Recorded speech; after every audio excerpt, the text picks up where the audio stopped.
10. K. A Cabala. Malkuth. Principium. Falos. Todas as religiões conservam a lembrança de um livro primitivo escrito em figuras pelos sábios dos primeiros séculos do mundo. Livro cujos símbolos, simplificados e vulgarizados mais tarde, supriram à escritura suas letras, ao verbo seus caracteres, à filosofia oculta seus signos misteriosos e pentáculos.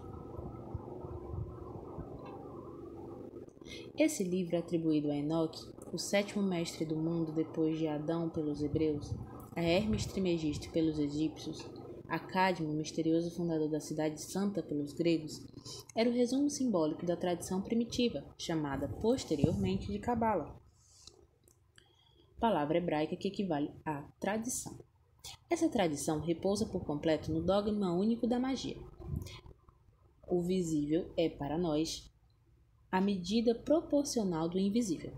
Assim, pois, os antigos, havendo observado que o equilíbrio é, em física, a lei universal, e que resulta da oposição aparente de duas forças, deduziram do equilíbrio físico o equilíbrio metafísico e declararam que, em Deus, ou seja, na primeira causa viva e ativa, deviam ser reconhecidas duas propriedades necessárias e inerentes uma à outra: a estabilidade e o movimento, a necessidade e a liberdade, a ordem racional e a autonomia volitiva, a justiça e o amor, e, consequentemente, também a severidade e a misericórdia.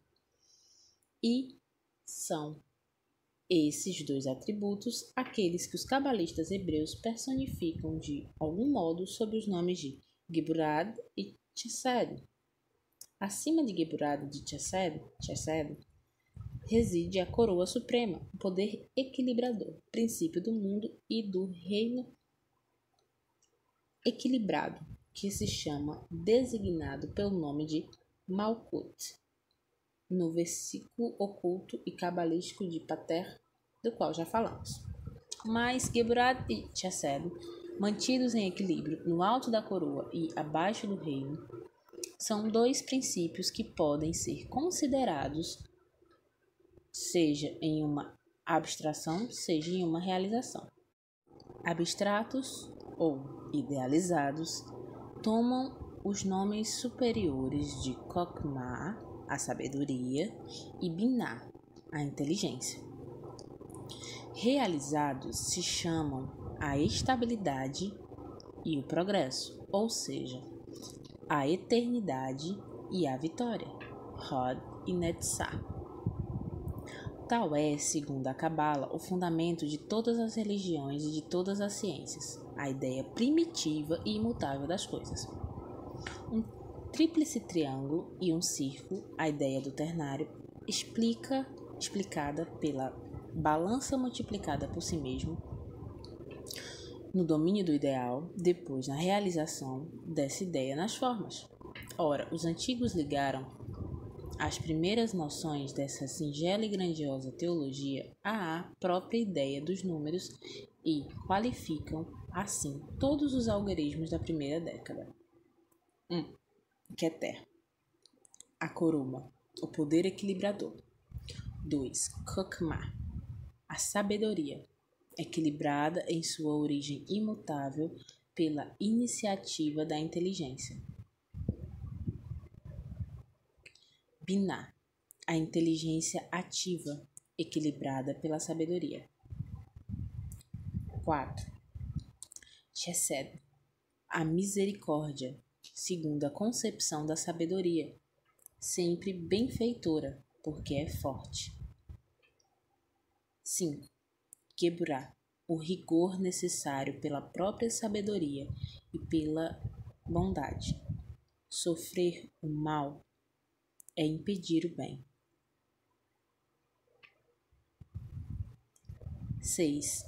Tiferet, a beleza, a concepção luminosa do equilíbrio nas formas, o intermediário entre a coroa e o reino, o princípio mediador entre a criação e o Criador. Que ideia sublime encontramos aqui, da poesia e do seu sacerdócio soberano. 7. Netzah, a vitória, ou seja, um triunfo eterno da inteligência e da justiça. 8. Hod, a eternidade das vitórias do espírito sobre a matéria, do ativo sobre o passivo, da vida sobre a morte. 9. Yesod, o fundamento, ou seja, a base de toda crença e de toda verdade, que é o que nós chamamos em filosofia de absoluto. 10. Malkut, o reino, é o universo, é toda a criação, a obra e o espelho de Deus, a prova da razão suprema, a consequência formal que nos força a ascender às premissas virtuais, o enigma cuja palavra é Deus, ou seja, a razão suprema e absoluta. Essas 10 primeiras noções, unidas aos 10 primeiros caracteres do alfabeto primitivo, significando simultaneamente princípio e número, são o que os mestres da Cabala chamam de 10 Sefirot. Figura 6. O tetragrama de Zohar. O tetragrama sagrado, traçado dessa maneira, indica o número, a origem e as relações dos nomes divinos.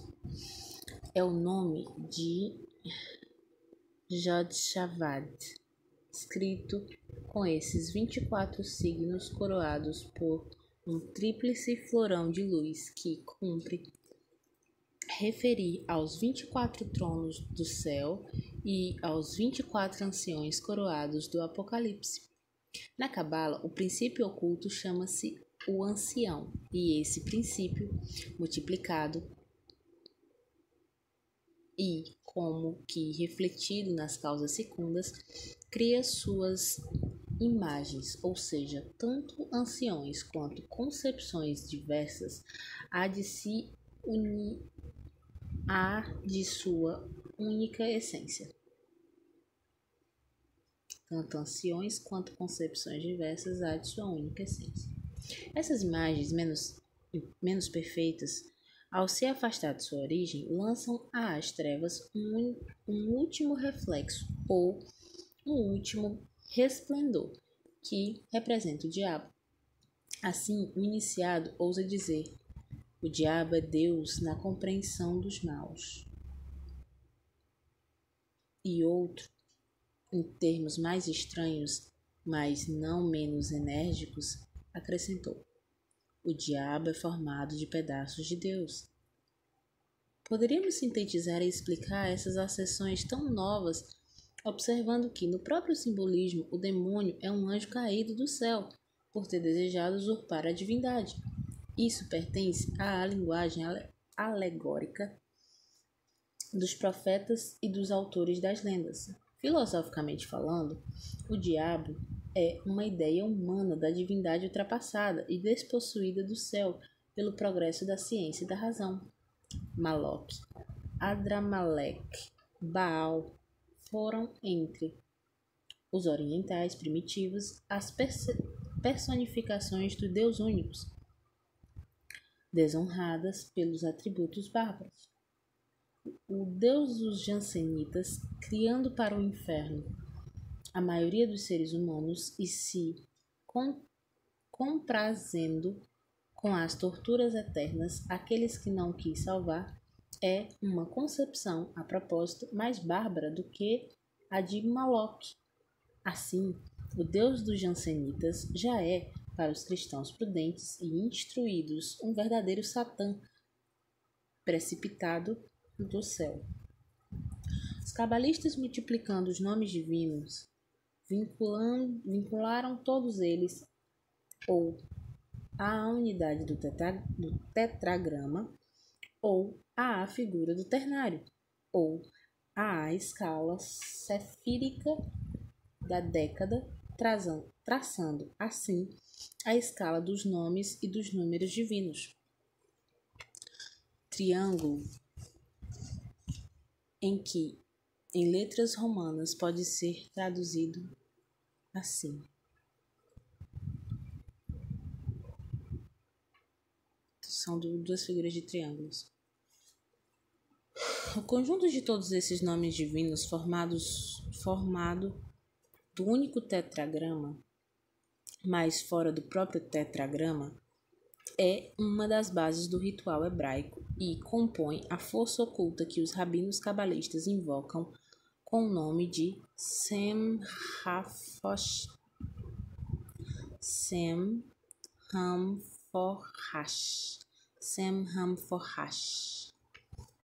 Vamos discorrer aqui sobre os tarôs do ponto de vista cabalístico. Já indicamos a origem oculta de seu nome.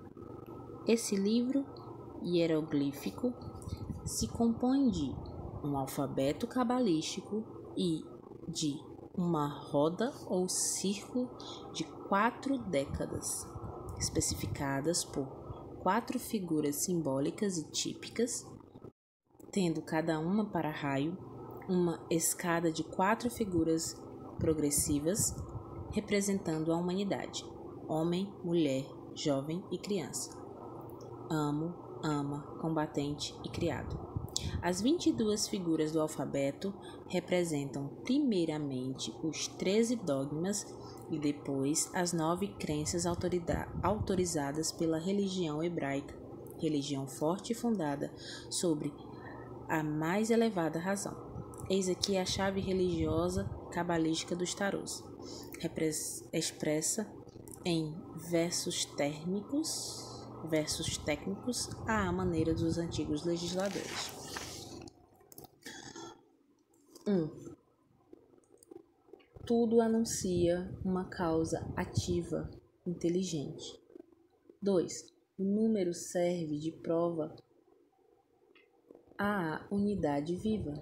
3. Nada pode limitar o que contém o todo. 4. O único, antes de todo princípio, está presente em todas as partes.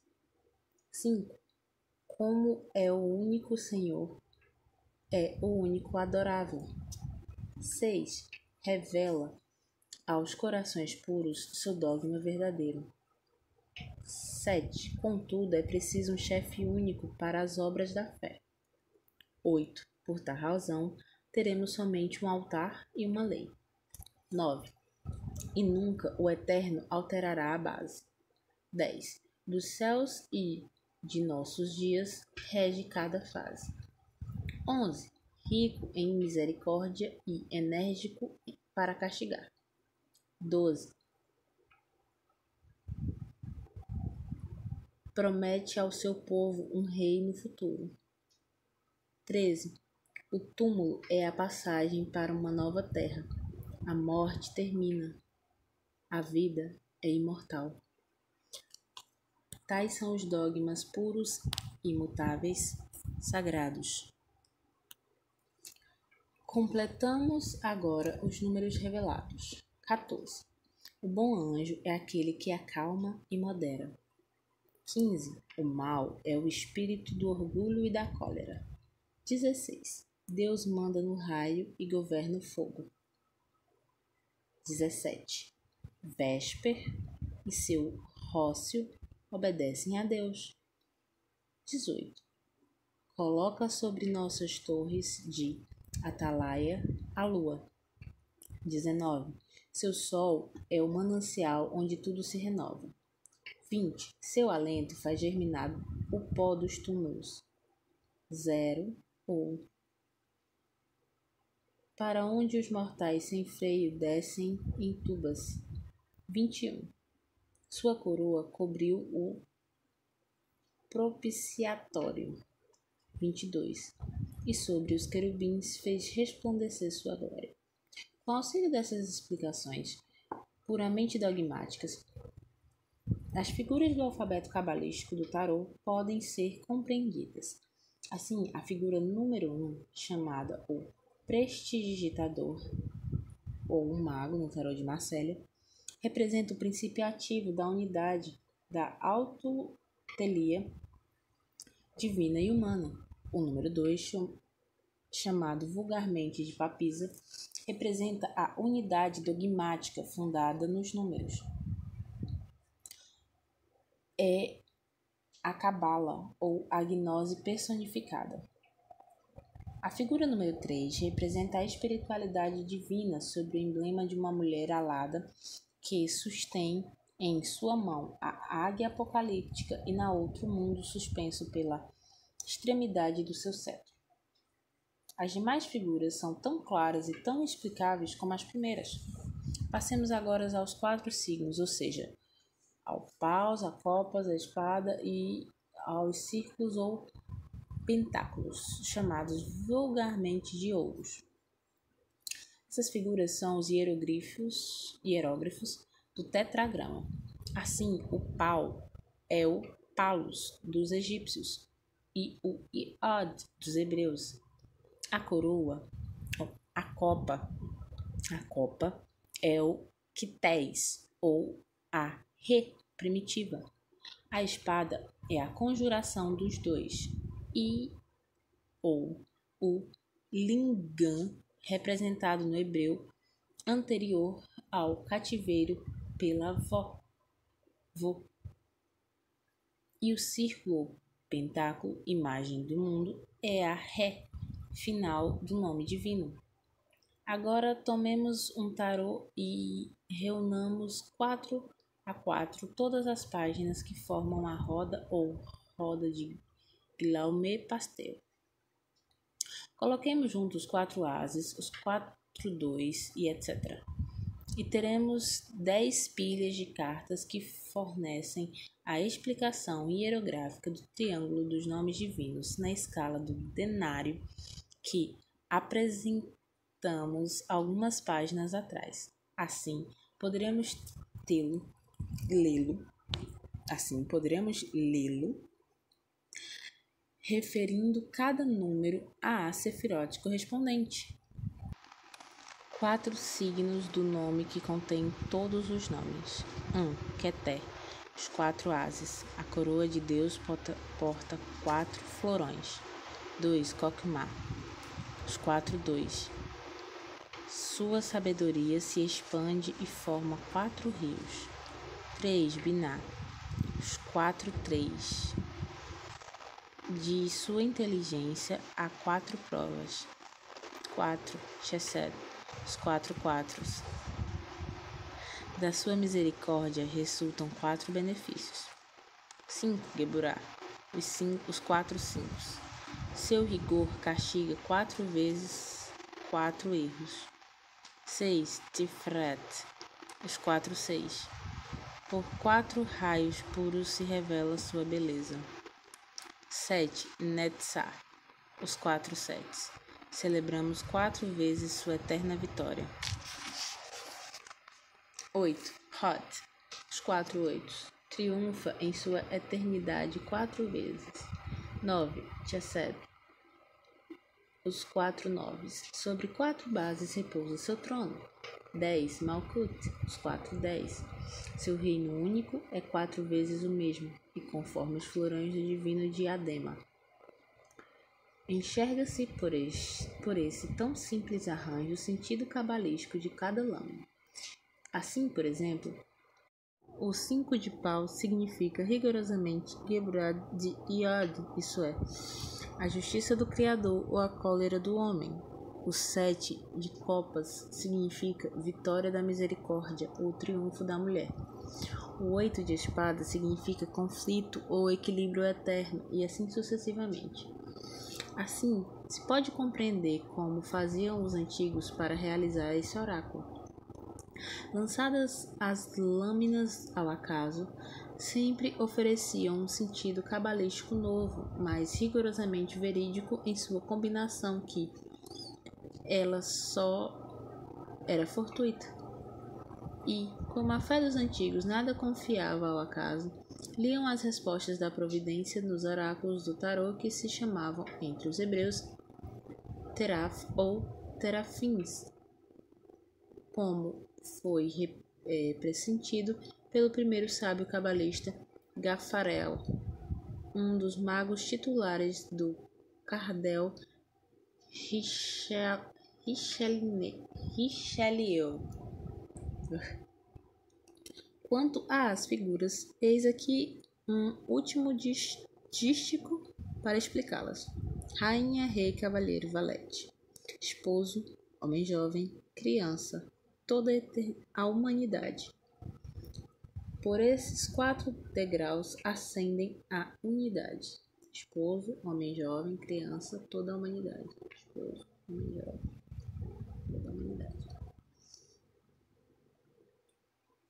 Apresentaremos ao final do ritual outros detalhes e documentos completos sobre o maravilhoso livro do tarô e demonstraremos que é um livro primitivo, a chave de todas as profecias e de todos os dogmas e, em uma palavra, o livro inspirador de livros inspirados, coisa que não pressentiam nem Court de Gebelin em sua ciência, nem Aliette ou Etiela em suas singulares intuições.